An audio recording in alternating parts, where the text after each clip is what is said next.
Brought to you by Palm Marina Estates, Garuga, where luxury meets lifestyle by the water.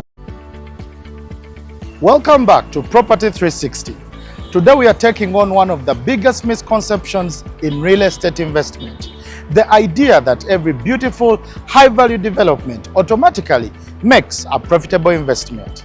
The truth is, a property can be architecturally stunning, seated in a top-tier location and commanding a high price tag, but still turn out to be a financial drain. In this segment, we are breaking down the difference between acquiring a good home and getting a good asset.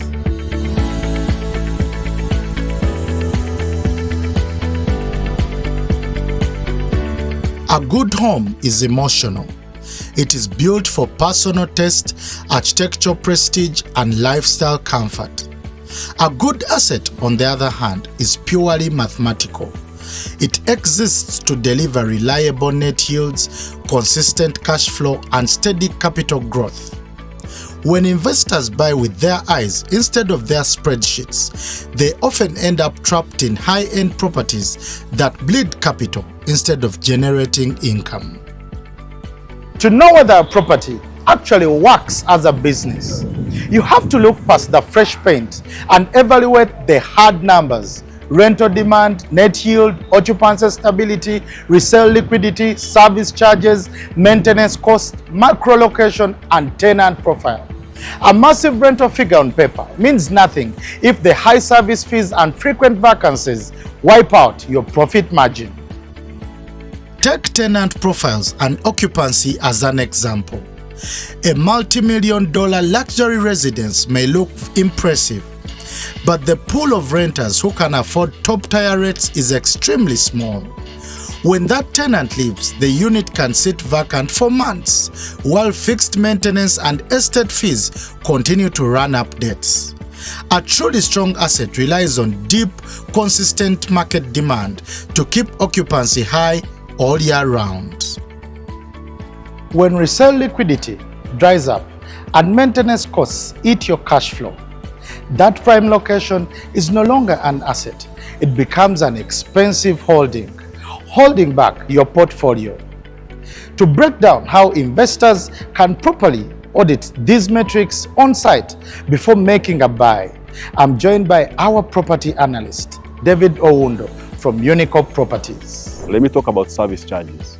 Service charges is actually the merger of cleaning costs, lighting costs, security costs, and all these costs that are actually associated with making sure that the building is functional and is good for the tenant in order to occupy. So when those costs escalate and they're out of actually good management, what happens is that that cost is passed on to the tenant.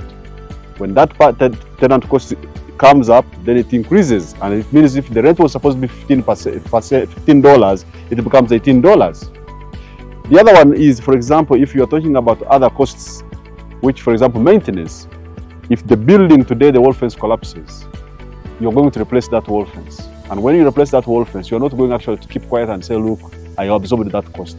In escalation of that rent, for example, per annum, what's going to happen is you will add that into the rent, and eventually the rent will go up.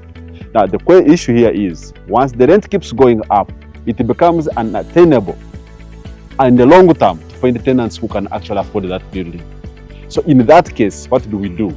We must make sure that actually, when we are recruiting service providers, cleaners, security, we are lift maintenances and all these kind of things, that we are finding the best affordable services in order to keep the rent within ranges of affordability of the market. We have what we call due diligence of tenants when they are entering the building. What we are looking here for is that long-term occupancy rates. I would rather charge little, but over a longer period of time. And that makes sure that there is what we call stability in rent and cash flow. The other thing, as you said, is what we call remodeling and actually diversifying the use.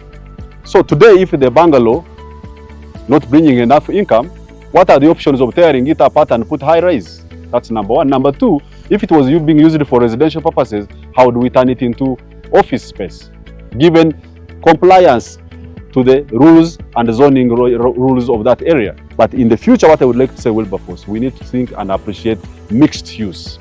So if it's a new building, let's put in the concept of mixed use. If it's a ground floor, it can be for commercial, middle floor, it can be office, up floor, it can be apartments. So that in case the apartments are not working, the offices are working. Separating emotion from economics is the single most critical discipline in real estate.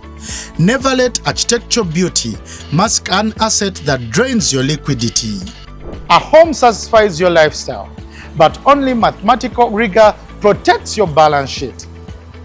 Audit your yields, evaluate your tenant depth, and build a portfolio destined for cash flow, not vanity. Stick around, we'll be right back with our weekly marketplace segment.